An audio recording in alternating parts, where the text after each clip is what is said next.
ఓం శ్రీ గురుభ్యో నమః. అందరికీ నమస్కారం. In this video, let us discuss about the knots of ignorance. Generally, we feel that whatever happens to us, it is because of the outside factors. But in reality, everything exists within us and everything happens in us. There is no outside influence. It is only because of our inherent nature and also the veil of ignorance. We feel that everything is dependent on outside. See, that's why we are the cause for bondage ourselves, and we create our own prison within us. The happiness appears to exist outside. Misery appears to exist from outside. Success, failure appear to exist outside, but they are all within us. See, there is a center of love within us.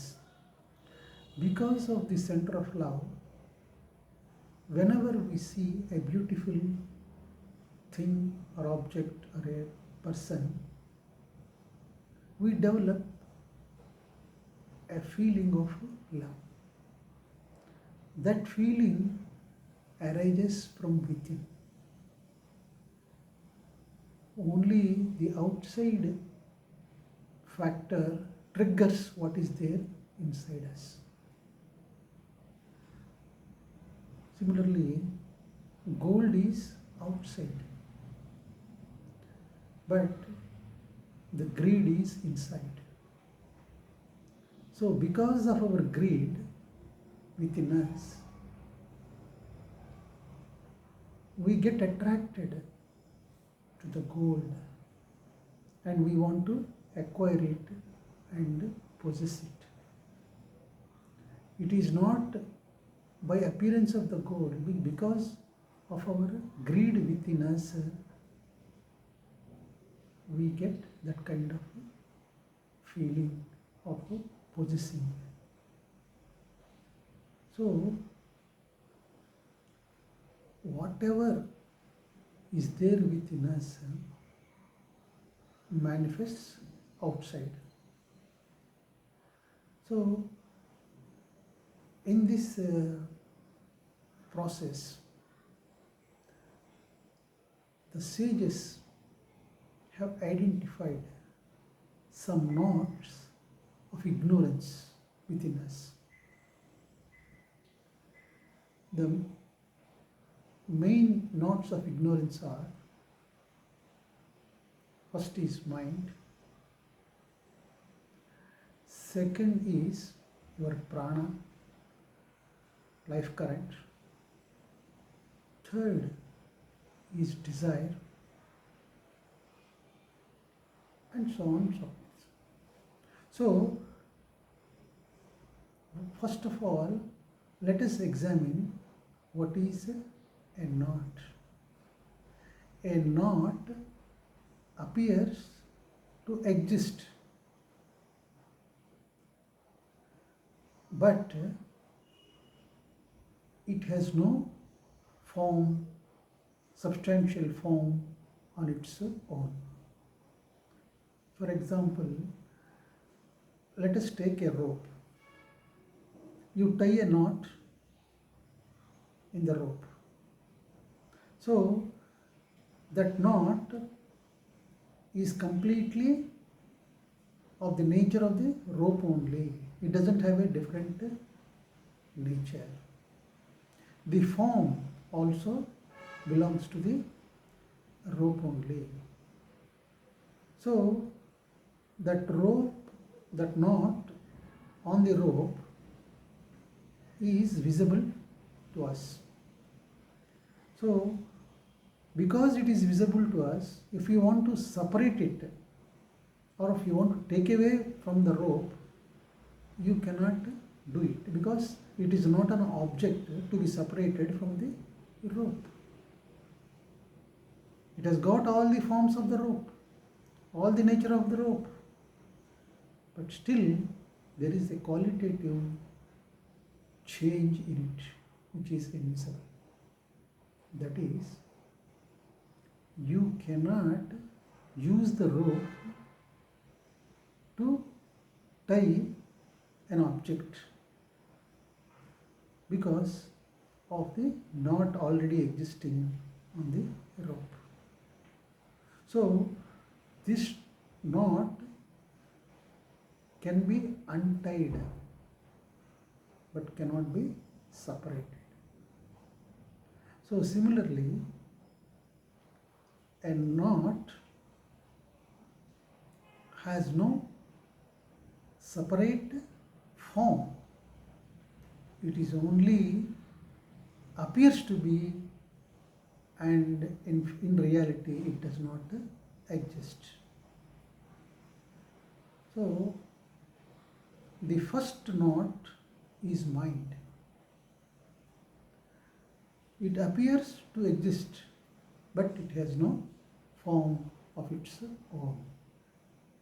A disturbed consciousness is mind. For example, we are seeing a movie on the screen. So whatever scenes are there on the screen, and we react to it either in happiness or misery or sadness or whatever it is, whatever scene is projected on the screen, we undergo all those feelings. But in reality, those scenes are not there on the screen. They are only forms appearing on the screen, and that form has no reality. So tears roll down from our eyes. So when we see a heart-touching scene, tears roll down from the eyes. It is impossible to resist them because you get identified with the scene as real, and because of that, tears are possible to flow. But when tears are possible to cease when you don't forget yourself as watcher. When you remember the watcher within yourself, then you see the movie in its own stride and do not get affected by what is going on the screen, because you know it is not real. So when you forget yourself, then you get identified, and then all reactions follow. So awareness, awaken your watcher inside in all circumstances and in all situations and in any happenings. Then you will not be affected in any way by the happenings appear to exist which are not real in fact. So mind is a great projector. It projects. That's why it mind also magnifies things beyond our imagination. It magnifies. So what is the insanity? Insanity is nothing but maximum projection. Maximum projection of the mind is insanity. See, for example, insane people talk within themselves and they talk as if a man is sitting on the chair opposite to him, and they talk loudly also. So we hear and we feel that nobody is there on the chair and this fellow is talking, he is mad, he is insane. But when you observe, we will also be talking within ourselves, with our beloved ones or departed ones or people at a distance. We also will be talking whenever that emotion of love comes. Because we talk within ourselves, we are not called mad people. But who he talks outside, because of the projection of his mind, he imagines that a person is sitting opposite to him and he goes on talking. So we declare him as insane. He magnifies things.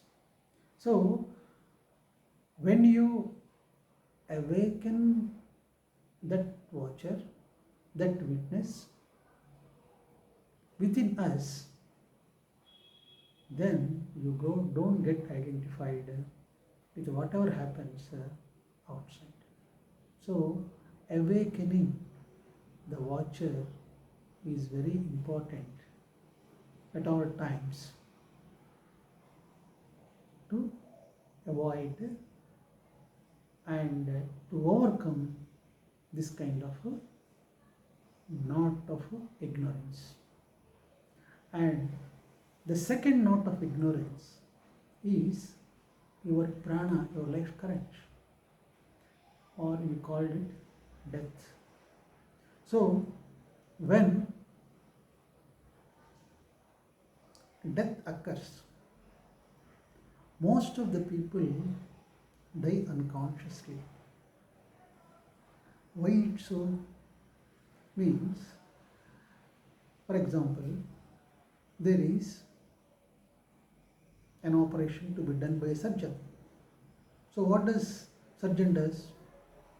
A surgeon administers anesthesia and does the operation to give him the health. But when there is unbearable pain in the body, the nature makes the body unconscious, because the nature knows the body cannot bear that pain. So whenever the pain exceeds the limitations of the body becomes unconscious. That is why when there is unbearable pain, people go unconscious. So at the time of death, the consciousness which is spread all over the body will be taken away. So when the consciousness is being pulled out, the consciousness which is identified with the body feels that unbearable pain. So the body becomes unconscious. And during unconsciousness, the consciousness is pulled away, is taken away, and death happens.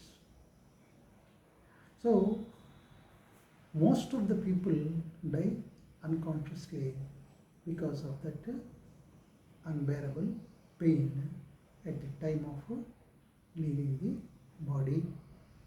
That is what the elders say.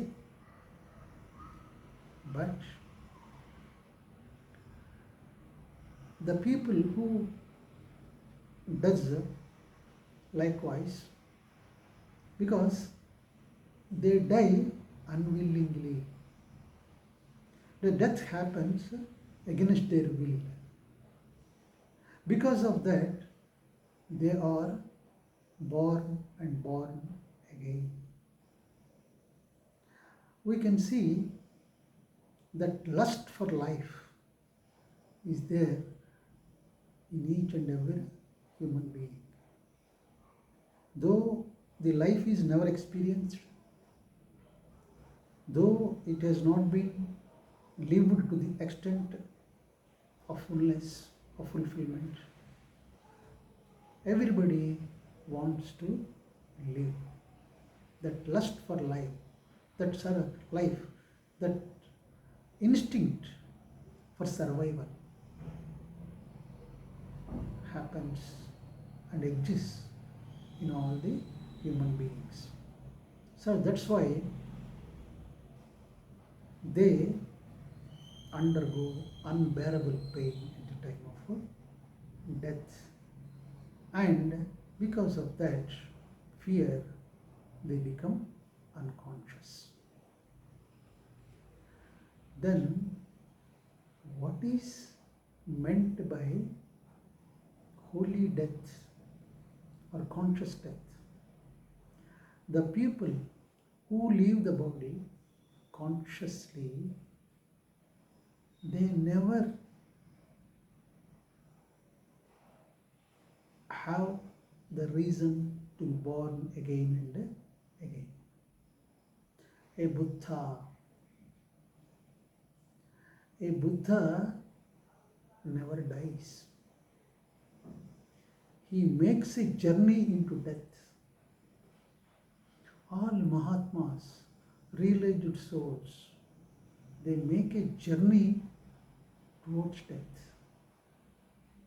Death will not take them. Death will not frighten them. They walk into the sphere of death willingly, voluntarily, joyously, blissfully, because they have lived their life to the full extent. That is conscious death, holy death, they also call it. So, Buddha, when the day of departure has come, has asked his close disciple Ananda, I am leaving today to eternity. Come on, any questions you can ask. And Ananda fell into grief, very much worried. And then Buddha said, there is so much time for you to feel sad and to express all these feelings. But time is short, I am leaving. If any questions are there, he asked me, I am ready to clarify it. But Ananda could not ask anything. Similarly, other disciples also. Then Buddha, he knows how to leave the body in 4 steps. So he went behind a tree to leave the body. So exactly at this point of time, when Buddha went behind the tree, a businessman from some village has come running. and asked the disciples of Buddha, "Where is Buddha? I came to know that he is leaving the body. I want to ask some questions." Then they told him, "Are you crazy? See, he was here for so many years, and now you come on the last day when he is leaving the body, and you want to ask questions." But he said, "No, I want to clear my doubts." So, if a man of Buddha goes, who is there to clear my doubts, my this thing? I have been aspiring to come, but because of my preoccupations of family, business, etc., I could not come. So at this point, Buddha, who has already completed the first step towards eternal journey, came behind the tree and cleared all his doubts. And Buddha said, because when I am leaving, even if one person is there and one person comes to me to clear his doubts regarding the divinity, I can't resist to leave the body without answering and clearing his doubts and questions. So that's how he left the body consciously. There is another in the modern world, in this century, a great sage called Gurdjieff. He also left the body consciously. He, on the last day, in his last days, he was suffering from inflation of his legs because of water. So he could not move. One of his doctor disciple was treating him. So the day has come. So before the day, on the night, Gurdjieff did not sleep, and the doctor spent his whole night serving him, treating him. So next day, the doctor disciple said, "No, you have to admit into the hospital so that I can treat there well." Gurdjieff said no. He insisted, "No, you should admit into the hospital." So Gurdjieff agreed, and the doctor called the ambulance. The ambulance was there. So the doctor was setting things right in his room so that he can be admitted to the hospital. So when he is in that process, the doctor disciple in that process, suddenly when he saw he was not there in the room, Gurdjieff could not find Gurdjieff in the room. And when he saw he was there at the ambulance, he simply disappeared and appeared before the ambulance. The man who could not walk for the past 1 week, he walked. Whether he walked or appeared on his own, it's anybody's guess.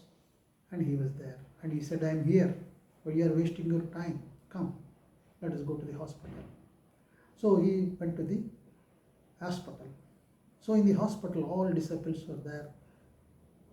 And he told this doctor disciple, "You spent a lot of time, you never slept in the night. Go, relax yourself and come. I'll wait till you come." And he asked all the other disciples to ask any questions as he was leaving that day. So then he asked his hat, his cigar, and one cup of coffee. He is very fond of coffee. So he wore hat on his head, had a cigar in his mouth, lighted, and then holding the cup of coffee, sipping coffee, he asked his disciples, any questions? I am leaving, ask me. So everybody was silent, just started crying. I said, don't we ask questions? I am leaving. Nobody asked any questions. So he said, I am leaving. He left the body. This is conscious death. This is holy death. Because whatever the entanglements were there, whatever they were there, and they all got cleared. And they have come out of the bondage. They attained the freedom by living on this earth. That's how they walked themselves voluntarily into that eternal journey of death.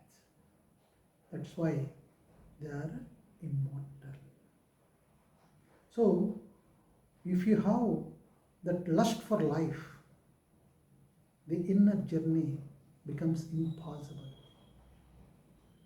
The lust for life should be there to live the life joyfully, gracefully, blissfully. And then you can leave your body consciously. So, these are the two notes of ignorance, mind and death, prana.